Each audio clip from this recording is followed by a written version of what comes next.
On va pouvoir débuter ce nouveau Flash Actu. Alors, bonjour à tous. Tout d'abord, je vais me présenter. Donc, Anne Pinault, avocate au sein du cabinet Horatio sur le site de Nantes. J'interviens donc en droit du travail, mais principalement depuis une quinzaine d'années en droit de la sécurité sociale dans sa globalité, retraite, maladie professionnelle, accident du travail, maladie CARSAT, CAF, etc. Je vais laisser maintenant la place à Elisa pour se présenter. Donc, bonjour, Elisa Brun, je suis chargée de mission RH pour Baker Tilly Strego sur le site d'Angers. Et donc, j'accompagne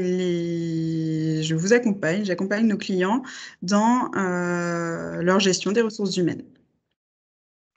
Alors pour ce flash actu de ce matin, donc nous vous proposons avec Elisa d'évoquer le document unique document unique des risques professionnels. Je procéderai rapidement à un rappel du contexte et de la réglementation. Ensuite, Elisa vous parlera des enjeux RH et des acteurs de la prévention. Et enfin, je ferai un petit focus rapide sur l'avenir du DURP à raison des des nouveaux accords qui sont sortis récemment. S'agissant d'un petit rappel de la réglementation, vous n'êtes pas sans ignorer que en matière de protection de la santé et de la sécurité des salariés, l'employeur est tenu à une obligation de sécurité de résultat dont il doit assurer l'effectivité. L'employeur doit donc prendre toutes les mesures nécessaires pour assurer la santé et protéger la santé physique et mentale des travailleurs. Le principe étant que vous ne pouvez pas être accidenté ou mourir sur votre lieu de travail. Attention, le simple respect des dispositions du Code du travail est insuffisant. Bien évidemment, il faut pour assurer efficacement cette sécurité que vous mettiez en place les mesures de prévention inhérentes à votre activité professionnelle ou sur votre lieu de travail. Si l'employeur ne respecte pas cette obligation de sécurité, bien évidemment, il engage sa responsabilité, sauf à démontrer qu'il a pris les mesures nécessaires pour supprimer ou réduire le risque. Et la démonstration de ces mesures de prévention va passer par le document unique. Donc, pour envisager les mesures de prévention adéquates que vous devez mettre en place dans votre entreprise, vous devez avoir plusieurs objectifs. Le premier étant le principe posé par le législateur, c'est éviter les risques. Évidemment, il y a des moments où vous ne pouvez pas le faire. Donc, si vous ne pouvez pas éviter le risque, vous devez à tout le moins le diminuer. Vous devez également prendre, et ça le principe, c'est d'abord des mesures de protection collective, c'est l'ensemble des travailleurs, pardon. Si vous ne pouvez pas, vous devez prendre des mesures individuelles. Je pense notamment au cas des travailleurs sur des postes isolés. Bien évidemment, la mesure collective n'aura pas d'intérêt. Il faut également donner des instructions appropriées à vos salariés et les former. Et ça, c'est dans toute une logique d'écoute entre le salarié et l'employeur, c'est-à-dire que qui est mieux à même de définir un peu les risques, alors sans bien évidemment dépasser les limites, mais de son poste de travail, c'est votre salarié. Et il est intéressant d'avoir son retour d'expérience pour que vous puissiez ensuite, vous, mettre en place les mesures de prévention les plus efficientes. Pour atteindre cet objectif de respect de cette obligation de sécurité, l'employeur doit au préalable, et ça c'est la base, évaluer l'ensemble des risques inhérents à son activité professionnelle, mais aussi sur son lieu de travail. Je pense notamment au parking, etc., ou au matériel et aux outils. L'évaluation des risques, c'est quoi? L'évaluation des risques, c'est finalement votre inventaire de tout l'ensemble des risques que vous avez visés pour chaque unité de travail dans votre entreprise. Cette évaluation doit être globale, donc vous ne pouvez pas avoir elle doit être globale donc pour l'ensemble des salariés, exhaustive et fondée sur un travail réel. Vous ne pouvez pas simplement dans votre DURP pour vous dire j'ai rempli l'obligation, vous mettez des petites mesures de prévention complètement générales et qui de fait ne vont pas pouvoir être appliquées de manière efficiente à vos salariés. Vous comprenez bien donc qu'au préalable de la mise en place du document unique d'évaluation des risques professionnels, l'étape primordiale et la plus importante, c'est cette évaluation des risques. Alors, vous la faites finalement sans peut-être vous en rendre compte, parce que vous le faites régulièrement quand vous avez un nouveau salarié qui arrive sur un lieu de travail, vous le formez à son équipement, vous le formez à éventuellement la machine sur laquelle il va travailler, et de fait, vous connaissez les risques. C'est ni plus ni moins ça, l'évaluation des risques. Et le document unique, vous rédigez finalement, vous remettez sur papier ou sur support ce que vous avez évalué. S'agissant du document unique, le document unique est obligatoire, et ça, c'est réellement une notion que vous devez avoir parce qu'on s'est rendu compte lors de la crise sanitaire qu'il y avait des employeurs qui soit ne le savaient pas, soit le savaient mais ne voulaient pas le mettre en place parce qu'ils pensaient que c'était long, compliqué et pas très efficient finalement. Donc c'est effectivement, et je vous le rappelle, ça c'est mon obligation d'avocate, c'est obligatoire. Vous devez avoir un DURP dès le premier salarié. Si vous ne le faites pas, si vous avez un contrôle, vous pouvez avoir une amende de 5e classe, donc ce que je vous mettais, 1 500 € ou 3 000 € en cas de récidive. Également, en cas d'accident du travail ou de maladie professionnelle, vous savez que le salarié, en dehors de l'indemnisation de la CPM classique, vous pouvez être, enfin, votre responsabilité peut être engagée dans le cadre d'une action faute inexcusable. Et là, c'est à l'employeur de payer. Donc, le coût est quand même généralement assez énorme. Mais de fait, quand vous vous présentez à un juge, que vous plaidez la faute inexcusable et vous considérez que l'employeur n'a pas commis de faute inexcusable parce qu'il a mis en place les mesures de prévention, si vous n'avez pas de DURP, le juge n'ira pas chercher plus loin. Vous n'avez pas de DURP, je ne peux pas savoir si réellement vous avez mis en place ces mesures de prévention. Donc, de facto, vous êtes condamné à cette faute inexcusable. Maintenant, le document unique. Que doit comprendre le document unique? Il doit comprendre l'évaluation des risques, il doit comprendre la gravité et le taux de fréquence. Alors, la gravité et le taux de fréquence, c'est, comme je le disais à Elisa, la gravité, moi je suis un peu, bon, on voit bien que les risques psychosociaux, ça peut être grave. Mais si vous mettez une gravité élevée, alors que finalement vous n'avez pas eu d'accident du travail, on ne sait pas nécessairement où placer le curseur, si c'est réduit, ou modéré ou élevé. J'aurais tendance, moi, à être plutôt modéré. Après, à charge pour les services qui vous aideront dans la mise en place de ce DRP de vous aider dans cette définition. Le taux de fréquence, c'est ni plus ni moins le taux des accidents ou des accidents bénins d'ailleurs, hein, parce que vous savez que vous avez un registre d'accidents bénins, vous avez une coupure, vous savez que sur cette machine, vous avez régulièrement des coupures, donc vous le précisez. Ensuite, vous mettez en face de tout ça les mesures de prévention, ce que vous avez décidé de faire pour prévenir le risque, le réduire ou le diminuer, ou le supprimer, pardon, ou le réduire. Enfin, vous avez ces annexes. Et les annexes, elles sont relativement importantes parce que les inspecteurs du travail les regardent régulièrement. Donc, vous avez les facteurs de pénibilité, donc les 10 facteurs présents, les formations des salariés que vous avez promulguées pendant l'année. Petit aparté, le protocole sanitaire précise là aujourd'hui, puisqu'il a été déposé aux partenaires sociaux lundi, donc je pense qu'il est publié aujourd'hui, que pour les gens, les salariés qui reviennent au travail alors qu'ils n'ont pas travaillé depuis 1 an et demi, il est fortement recommandé de leur faire une petite formation un peu de recyclage, de se réapproprier les gestes. Donc ça, c'est important, fin de mon aparté. Ensuite, le document doit répondre à 3 exigences. Ça, c'est important, mais c'est même pour vous, c'est important parce qu'après, plus c'est compliqué, plus on met de choses, moins on arrive à le lire, moins on le comprend, moins c'est efficient sur le papier et nécessairement sur le terrain. Donc, ces 3 exigences, vous avez l'exigence de cohérence. Vous devez regrouper l'ensemble de vos risques sur un support unique. Vous ne pouvez pas avoir un service, un document unique, ce que me disait Elisa. Ça, c'est pas possible. Ouais. Voilà, ça, c'est pas possible. Ça doit être tout le monde sur un seul et même support. Vous avez une exigence également de transparence et de traçabilité. C'est-à-dire que vous ne pouvez pas, tout le monde ne peut pas avoir accès éventuellement lors de la mise à jour ou lors de l'évolution du DRP à ce document unique. Vous pouvez, si vous avez sous format Excel, le plus souvent c'est le format Excel d'ailleurs, vous mettez un mot de passe pour que les personnes, l'employeur ou la personne en charge de cette évolution du document unique puisse avoir uniquement accès. Ça, c'est la seule exigence. Comme ça, au moins, vous êtes sûr que vous avez la transparence, que personne n'y est allé sans que vous le sachiez. Et voilà. Sur la traçabilité, alors moi, Elisa et moi, on est complètement d'accord sur le sujet. La notion de traçabilité, c'est de se dire, dès que vous avez une évolution de votre document unique, l'ancien finalement document, vous devez le garder, le préserver, vous devez le mettre sur une clé USB, je ne sais pas, mais ou l'imprimer, mais en tout cas le garder. On verra, aujourd'hui ça n'est pas obligatoire, mais on verra que par la suite ça va l'être.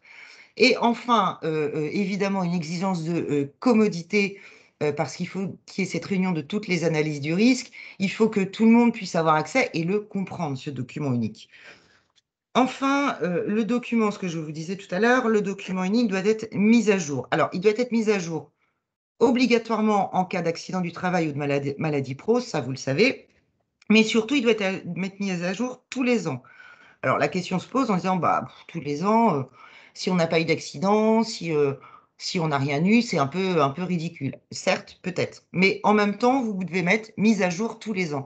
Ça vous oblige aussi un petit peu à vous approprier votre obligation de prévention et surtout à vous tenir un peu au fait de toute l'actualité des risques professionnels. Je ne vais pas vous redire toute la petite liste, mais voyez bien les actualités. La notion de télétravail, la notion de coronavirus avec le risque biologique, comment on va faire. Enfin, voilà, toutes ces choses-là, c'est intéressant parce que du coup, ça vous oblige. Et puis, si vous n'avez rien à faire évoluer, vous mettez la date de mise à jour et basta, vous ne faites plus rien, il n'y a pas d'autres obligations en la matière.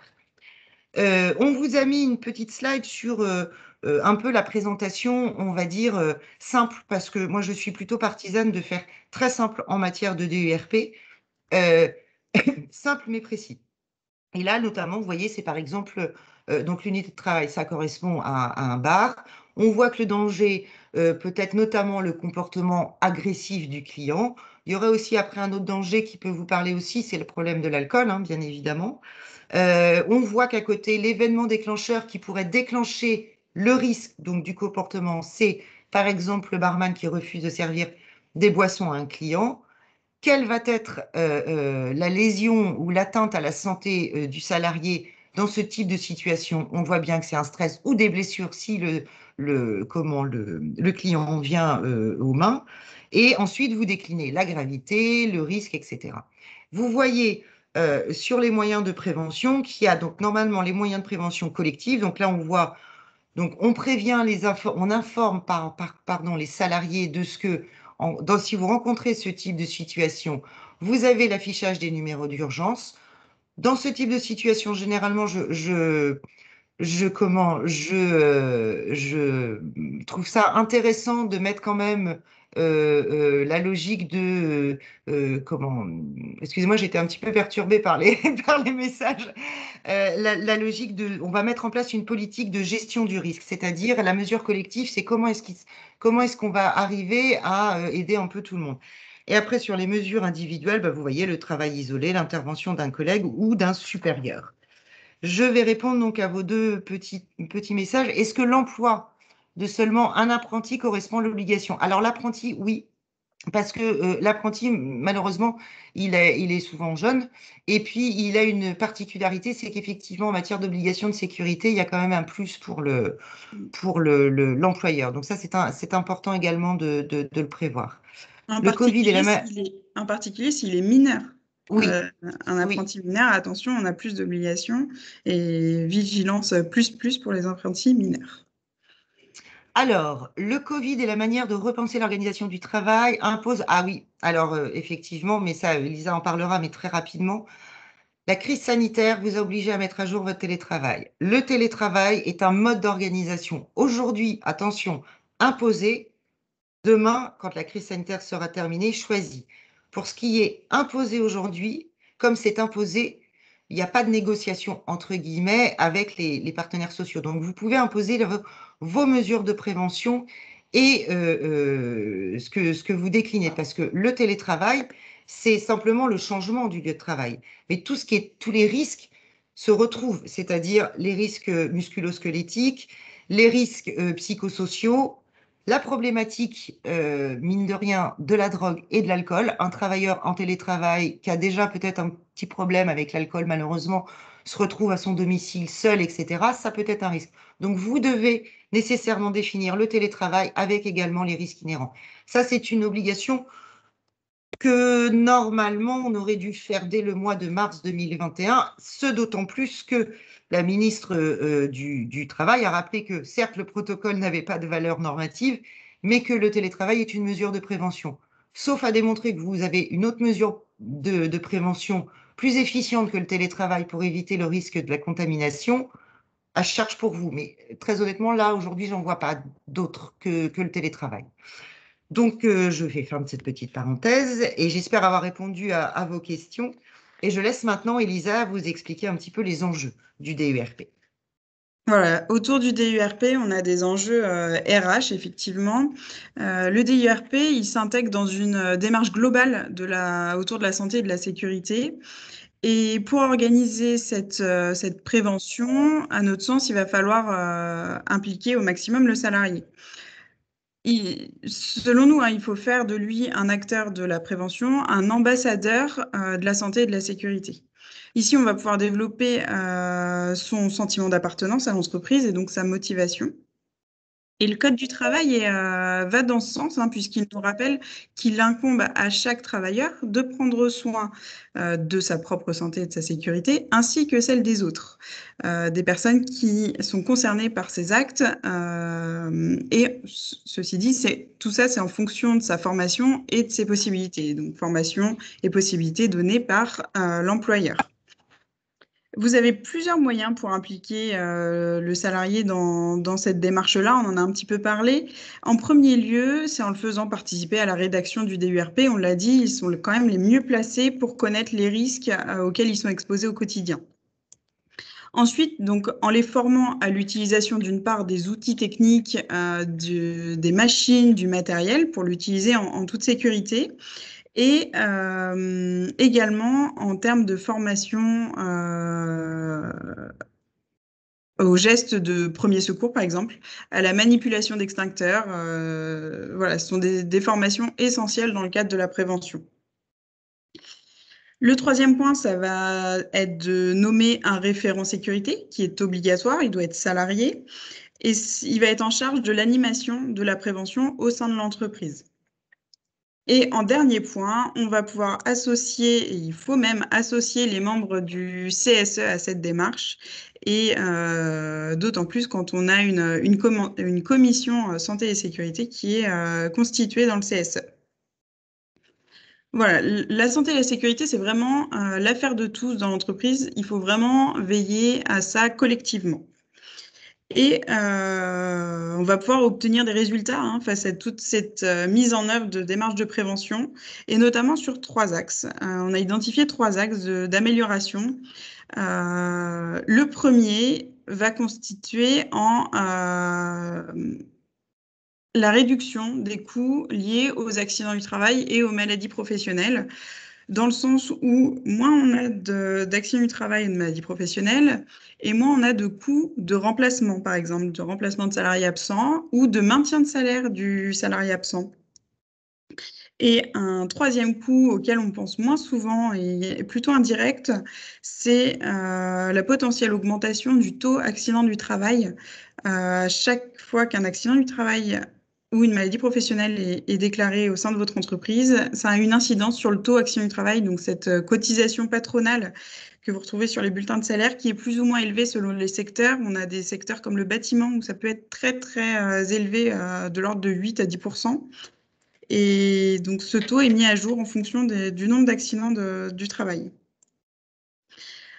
On va pouvoir améliorer le climat social, notamment parce qu'un salarié qui se sent en sécurité, il va en faire la promotion dans son entreprise, il va initier une bonne cohésion, des bons gestes, voilà, ça va rentrer dans ses automatismes et ça va lui permettre d'être plus serein dans ses fonctions, d'adhérer peut-être plus facilement au projet et aux nouvelles idées, aux nouvelles choses qui sont mises en place. On agit également sur le turnover. Un salarié qui se sent bien et en sécurité à son poste ne partira pas, au moins pour ces raisons-là. Peut-être d'autres, mais pas pour celle-ci. Et on a pu identifier 2 acteurs externes aussi sur lesquels on va pouvoir avoir quelques leviers et qu'il ne faut peut-être pas sous-estimer. D'une part, je pense à vos clients. Je pense que c'est très désagréable pour un client de constater qu'il y a des défaillances dans la santé et de la sécurité de vos salariés. Par exemple, un peintre qui vient effectuer des travaux chez vous, vous voyez qu'il n'est pas équipé correctement d'un escabeau ou d'un escabeau du matériel nécessaire en tout cas pour repeindre une cage d'escalier, par exemple. Si nous on le fait pas, c'est bien qu'on attend que la personne qui l'effectue le fasse en toute sécurité. De la même manière, un fournisseur qui va constater que ses propres salariés ne sont pas dans de bonnes conditions de travail quand ils effectuent des tâches chez vous ou auprès de vos salariés. Donc voilà, tout ça, ça va pouvoir permettre d'améliorer votre image et en tout cas de ne pas la dégrader, c'est important. Le dernier acteur externe, ce sont les potentiels candidats à l'embauche. On a certaines activités qui sont en pénurie de main-d'œuvre, où les seules portes d'entrée de candidats sont parfois les réseaux des salariés, les réseaux personnels. Et si un salarié ne se sent pas en confiance sur son lieu de travail, sur le plan de la santé et de la sécurité, non seulement il ne va pas recommander son entreprise à son entourage, déjà première chose, et peut-être que lui, il est prêt à accepter certains risques, mais qu'il ne ferait pas supporter à quelqu'un de son entourage. Donc, on perd ici quelques potentiels candidats. Voilà pour ces enjeux. Le deuxième enjeu, Anne l'a évoqué un petit peu, c'est l'impact qu'a eu la crise sanitaire sur l'évolution du document unique. On l'a dit, le document unique, il doit être mis à jour chaque année en cas d'accident du travail ou de maladie professionnelle, mais aussi lors de chaque apparition de nouveaux risques. Une nouvelle machine qu'on n'avait pas l'habitude d'utiliser, ou là, dans notre cas, la crise sanitaire qui a fait apparaître de nouveaux risques, donc notamment les risques psychosociaux, par le fait un salarié, pardon, peut être stressé par le simple fait de potentiellement contracter le virus dans le cadre de ses fonctions. On a évidemment la contamination au Covid-19 qui doit être mentionnée dans des URP. Qu'est-ce qu'on fait pour limiter cette contamination? Et les risques dont on parlait liés à la mise en place massive du télétravail. On n'avait peut-être pas l'habitude de télétravailler dans notre entreprise, donc il va falloir qu'on s'intéresse aux troubles musculo-squelettiques, effectivement, parce que des salariés peuvent être mal installés à leur poste de travail, et les risques psychosociaux, hein, comme l'isolement dont on a parlé, et l'alcoolisme, voilà, des choses comme ça auxquelles on n'aurait pas pensé de prime abord. Et le dernier point, on a aussi parlé un petit peu avec Anne, c'est la mise en application du protocole sanitaire. Ça vous incombe, hein, le gouvernement édite un protocole sanitaire qui est mis à jour régulièrement, donc il faut effectivement s'en informer. Et donc, il prévoit les dispositions liées au télétravail, les conditions de port du masque, le covoiturage, comme on fait en cas de covoiturage. Et plus récemment, on va y trouver des informations sur les autotests en entreprise et la vaccination. Donc, ça peut être intéressant d'aller voir ce qui se passe dans ce document. Un autre point qu'on voulait aborder avec vous, c'est auquel DURP est à faire, comment on s'entoure, qui nous aide, parce que ça peut effrayer un petit peu au départ, mais en fait, on a beaucoup d'acteurs qui sont en mesure de vous accompagner, de vous aiguiller sur la démarche globale de prévention et sur la rédaction du document unique. En premier lieu, c'est l'INRS. On a une base documentaire sur l'INRS qui est assez impressionnante. C'est l'Institut national de recherche et de sécurité. Les CARSAT peuvent vous accompagner, sont les caisses régionales d'assurance retraite et de la santé au travail. L'inspection du travail est également à même de vous donner quelques pistes de réflexion. Donc, ce sont maintenant les DRETS qui ont remplacé les directs. Les chambres consulaires peuvent vous accompagner. Elles connaissent bien vos métiers. Et les organisations qui connaissent bien vos métiers aussi, ce sont les organisations syndicales de branche. Je pense à l'UMI dans la restauration ou l'UIMM en métallurgie qui sont très au fait de toutes ces démarches de prévention et avec lesquelles vous êtes sans doute en contact. et les médecines du travail. Anne va en reparler ensuite avec l'avenir du DURP, mais les médecines du travail, donc on est plus ou moins bien doté en termes de médecins du travail. Certaines prennent vraiment le sujet à cœur et se déplacent en entreprise. Il ne faut pas hésiter à les faire intervenir sur ce sujet-là. Et d'autres, on sent qu'ils ont d'autres priorités. Mais voilà, tout va dépendre du service que vous avez à votre disposition.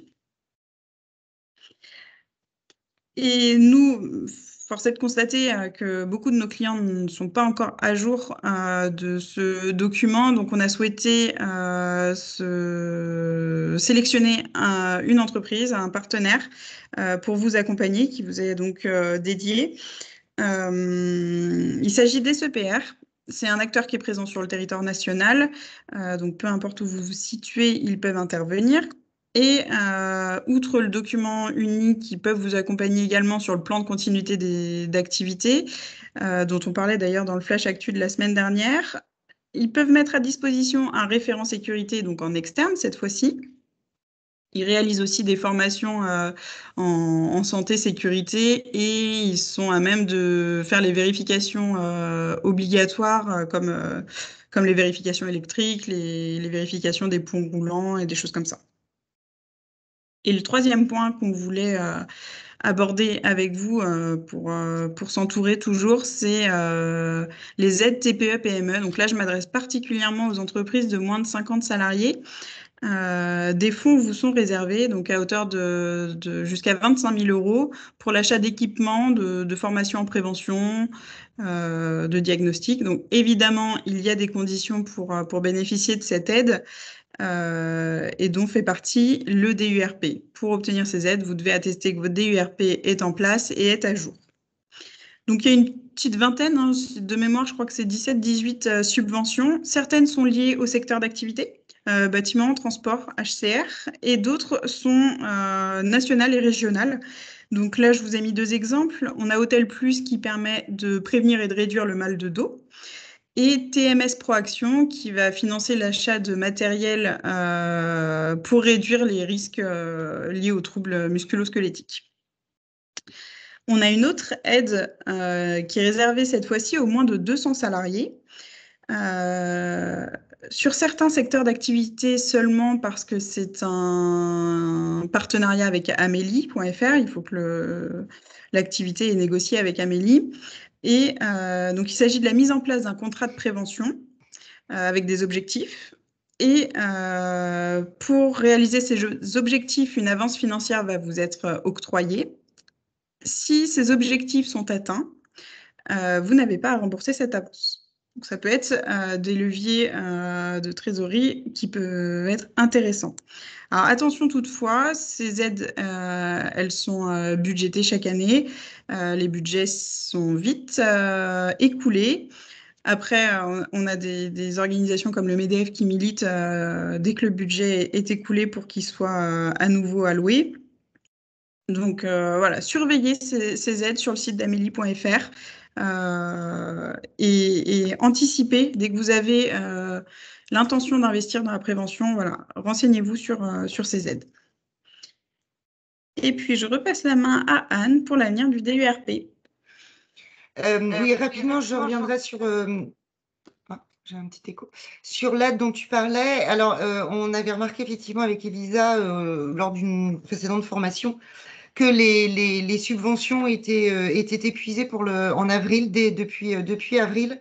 La représentante de la protection sociale, en tout cas du MEDEF, nous a précisé qu'ils avaient réussi à avoir une enveloppe de 150 millions d'euros en plus, qui du coup ne devrait pas tarder. Donc, si là, ça devrait tomber incessamment sous peu. Donc, vraiment, n'hésitez pas, puisque là, si on a un petit peu plus si vous avez de la rallonge, au moins, vous pourrez mettre en place vos actions. Je refais encore une parenthèse, mais ça, après, j'arrête mes petites parenthèses. Sur le protocole sanitaire, juste les petites nouveautés.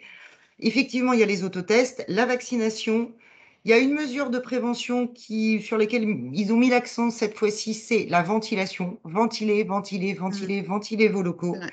Ce que je vous parlais, le recyclage sur les gestes professionnels, se réapproprier, etc. Et attention, pour le reste, ça n'est rien, tout est inchangé, c'est-à-dire que le télétravail reste la norme, en tout cas la première mesure de prévention. Donc, ce n'est pas parce que vous n'avez plus de couvre-feu que les terrasses rouvrent, etc. Le télétravail reste la norme. Le port du masque reste la norme à l'intérieur de l'entreprise et sur la restauration collective également. On ne peut pas tout ouvrir. Donc voilà le petit résumé rapide du protocole sanitaire. S'agissant maintenant du DRP, effectivement, dans l'avenir, il va se renforcer. En tout cas, vous le sentez. Je pense qu'ils ont un peu surfé sur la vague de la crise sanitaire pour pouvoir engager tous les ANI et les projets de loi réforme de santé au travail. Bien évidemment, cet ANI de décembre 2020 et ce projet de réforme. Alors, l'ANI, pour la première fois, va être transformé en projet de loi, ce qui est assez nouveau. En tout cas, une députée, le législateur va s'approprier le travail des partenaires sociaux, ce qui est pas négligeable. Il y a des petits soucis quand même encore, hein, mais bon, je ne vais pas rentrer dans le détail. Néanmoins, on voit bien que l'idée quand même première, c'est que je pense qu'ils ont enfin compris que les employeurs versent des cotisations aux services de santé au travail et que qui dit ils sont adhérents et que quand on pense cotisation, adhésion, en face, il y a un peu de la notion de service. Quand on se rend compte, alors il y a des services de santé au travail qui sont top, d'autres qui sont vraiment très, très, très, très compliqués. Dernièrement, justement, j'ai une personne qui avait demandé de l'aide sur la mise en place du protocole, etc., sur la rédaction de la fiche entreprise. Le médecin du travail lui a dit, j'ai pas le temps. Voilà. On va également un peu imposer le médecin du travail. Ça m'a fait rigoler, mais en tout cas, il y a une mesure, un projet qui vous dit que le médecin du travail devra passer un tiers de son temps de travail en entreprise. J'attends de voir. Mais en tout état de cause, là, vraiment la première chose aujourd'hui, et c'est là où on voit bien que les relations vont être vraiment proches, c'est que c'est la fiche entreprise que doit établir normalement le médecin du travail. Cette fiche entreprise va devenir la base de votre DURP. Les services de santé vont devoir l'établir s'ils ne l'ont pas fait. Alors très souvent, il y en a plein qui ne le font pas, ou l'évoluer. Mais attention, vraiment, là je vous dis attention sur la rédaction de la fiche entreprise parce qu'ils mettent tout et n'importe quoi. J'ai eu le cas la dernière fois, en fait, de dire que la réception du public était nécessairement un risque. Vous voyez, ils mettent tout, donc non, le fait de recevoir du public n'est pas nécessairement un risque. C'est des situations enfin, voilà, des situations comme on évoquait avec le bar, etc., qui englobent, mais la réception d'un public n'engage pas un risque. Faites attention quand même là-dessus. Mais les préventeurs et les personnes qui seront à vos côtés, à mon avis, vont tout de suite viser ça. Alors ça, encore une fois, on le répète, mais là, ça va être un petit peu plus... L'employeur a l'obligation de mettre en place le DRP, mais surtout, et là, on est très contente avec Elisa, il doit le conserver. Donc maintenant, moi, j'ai eu malheureusement beaucoup de cas où j'avais des DURP, je plaidais 3 ans après ou 4 ans après, et je me retrouvais avec un DURP qui n'était pas du coup celui de l'accident, puisqu'il ne l'avait pas conservé. Donc, je n'avais pas toutes les mesures, je ne pouvais pas. C'était très compliqué, alors que maintenant, votre obligation, c'est de le mettre en place et de le conserver. Ce que je vous rappelais, mais ça, c'est un petit peu de la logique, c'est que la lecture du DERP, ça doit être simple pour tout le monde. Ça doit être compréhensible pour tout le monde. Il faut faire preuve de pragmatisme, il faut prendre de la hauteur. C'est un inventaire. Ayez bien ça en tête, c'est un inventaire. Alors, ça peut vous mettre 2, 3, 4 heures, ça dépend hein, de la taille de votre entreprise, mais il faut prendre ce temps pour ça parce que ça, après, de toute façon, une fois que vous l'aurez mis en place, ça se fait très bien. Vous revenez que tous les ans. Enfin, je veux dire, c'est pas non plus contraignant. Bien évidemment, pour ceux qui ont un CSE, ça va être encore cet acteur majeur, puisque vous savez qu'il y a les membres du CSE qui aujourd'hui vont avoir une formation de 5 jours sur le sujet. Je vous ai mis effectivement, peut-être pour les employeurs que ça intéresse, mais la recherche des produits chimiques de substitution, bon, ça c'est une petite spécificité. Et puis plus généralement, ce que je vous disais, les services de santé au travail auront donc ce rôle beaucoup plus pratique au stade, en tout cas, du projet de loi. Je ne sais pas si leurs moyens vont être renforcés. On n'a pas trop d'infos là-dessus, donc je pense que c'est malheureusement le temps et le temps et qui nous le dira, en tout cas, et puis la relation, comment les médecins du travail vont prendre, en tout cas, ces nouvelles obligations de leur part. Voilà, c'était tout. En tout cas, pour ce DURP, j'espère que ça a été clair pour vous. Nous avons été clairs. Si vous avez des questions, vous n'hésitez pas. Je vois qu'il y a une petite question. Étant donné qu'il y a une obligation de réclamer un DU de 1, pourquoi ne pas imposer aux employeurs de déposer le DU? Parce que je pense que déjà les services de santé au travail, ça, ils n'ont pas de pouvoir, on va dire. À la limite, on pourrait effectivement demander à ce que ce soit que ce DU soit déposé au DRETS. Mm. Mais pour tout vous avouer, je pense que ça ajouterait encore plus.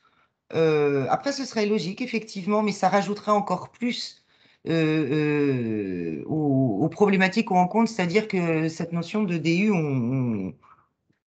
on la connaît pas, quoi. C'est-à-dire que peut-être, Ouais. effectivement, il y a beaucoup d'entreprises un peu staffées qui ont des DU, mais là, très honnêtement, moi, je pense que 80% des personnes qui ont un salarié n'ont pas de DU, quoi. Mm, mm. C'est le Donc cas. ça peut être Ah, mais compliqué, on le ouais. constate, hein. Voilà. De toute Donc, façon, il peut être tenu à la disposition de la directe. ah oui, Donc, de toute façon, euh, c'est en cas de contrôle, je peux le même, à mon déposer ou avis, pas. Mm. exactement. Mais de toute façon, en cas de contrôle, et là, clairement, les CPM, les URSSAF et les inspections du travail vont être un petit peu, vont contrôler cette année, hein, parce que ils n'ont pas contrôlé depuis 2 ans, donc Mm. ils vont contrôler et ils vont contrôler les DU, ça c'est sûr. Est-ce que j'ai répondu à votre question, Monsieur Perdreau? Le fait de faire signer les Le fait de faire signer les employés à la fin du S1+. Non, pas forcément. Pas forcément. Après, je pense que vous pouvez remettre, si vous avez peu d'emplois, parce que c'est ça, hein, encore une fois, si vous avez 2 salariés, allez, jusqu'à 10, je pense que le fait de remettre un DU, en tout cas d'envoyer le lien sur les adresses mail des salariés en disant voilà l'accès au lien au DURP, vous pouvez le voir, ça suffit. Ce qu'il ne faut pas, c'est que vous rajoutez en plus des contraintes Des comme ça, contraintes. C'est parce suffisamment lourd. que ouais, vous avez déjà, enfin, il y a déjà beaucoup d'obligations, il y a déjà je trouve que rajouter une contrainte, encore plus de signatures, d'obligations, ça peut être un C'est ça. Si vous êtes déjà en mesure de prouver qu'il est bien à disposition de vos salariés ça. doivent en prendre connaissance. Et puis alors d'ailleurs pour finir, c'est ce que je voulais vous l'évoquer, parce qu'on parle de l'obligation de sécurité. On va faire le lien, je me dépêche.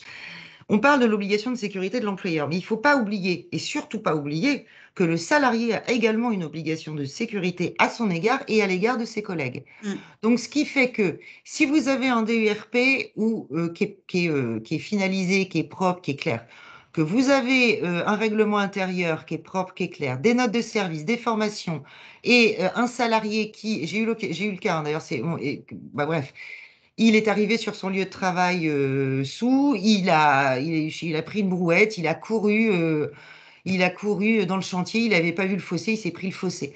Mais, enfin, vous voyez, on peut lui rétorquer cette obligation de sécurité à son égard et on peut le licencier, on peut l'avertir, on peut faire des rappels, mais aussi on peut le licencier pour faute grave quand ça va trop loin. Donc le DURP, c'est pas seulement une obligation à l'égard de l'employeur, il a cette obligation de le mettre en place, mais dès lors que vous le mettez en place et que vous donnez accès à vos salariés, ils ont aussi cette obligation, eux, de respecter les mesures de prévention que vous mettez à l'intérieur de votre DU. Ça, c'est important également. Donc, ayez cette notion aussi d'obligation de sécurité à l'égard du salarié. On l'oublie souvent, les tribunaux l'oublient souvent, mais elle existe bel et bien. En tout cas, je vous remercie de votre attention et je vous souhaite une très belle journée. À Bonne journée bientôt. à tous. Au revoir.